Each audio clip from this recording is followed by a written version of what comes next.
সকালবেলা আমাদের ভোরবেলা একেবারে আমাদের ঘুমটা ভেঙে গেছে, বলে আমরা ভোরবেলা কি সারাটা ঘুমাইনি ধরতে গেলে।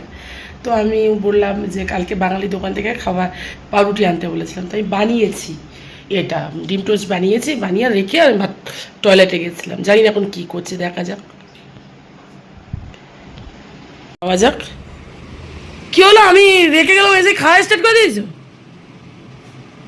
খাওয়ার জন্যই তো বানিয়েছো না? আর আবার শুয়ে শুয়ে বিছানার ওপরে, মানে কিচ্ছু একটা বলার কথা মানে আমি যে ওখানে গ্যাসের সামনে দাঁড়িয়ে রান্নাটা করলাম, আমার আসার অপেক্ষাটা দিলে না, মানে তোমার খাওয়াটা এত ইম্পর্টেন্ট। ঠিক আছে, আসো। খাবোই না আমি, বাল যাও, তুমিই খাও। এর আগের কি আছে?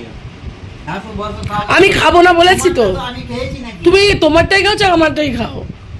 আমি আমি কত শখ করে আবার ভিডিও বানাচ্ছিলাম যে আমি ছাড়বো সকালবেলা ভিডিওটা, এই ছিঁড়ি ছাড়, ভিডিও করবো না, ব্যাঙের মাথা কিচ্ছু করবো না। বাট তো বন্ধুরা, আমার জন্য হচ্ছে ডিম টোস্ট বানিয়েছে, ওর জন্য ডিম টোস্ট বানিয়েছে, ও কিন্তু রেগে গেছে। আমি নাকা চৈতন্য এক্ষুনি তো বলে বলে এলাম ওইখান থেকে ডিম টোস্ট বানিয়েছে, তা আবার কি বলার দরকার? ঠিক আছে তো নাকাগিরি করা ভিডিও করাচ্ছে। হ্যাঁ বন্ধুরা, ফোনটা ফেরাস করে চলবে না, ফোনটা বন্ধ কর। অ্যাকচুয়ালি কি, আমি যে জিনিসগুলো পছন্দ করি না ও রান্না করে দেয়, ঠিক আছে? আর আমি একা একা ঠুসে নিই, আর আমি একা একা খেয়ে নিই, সেই জন্য রেগে গেছে, ঠিক আছে?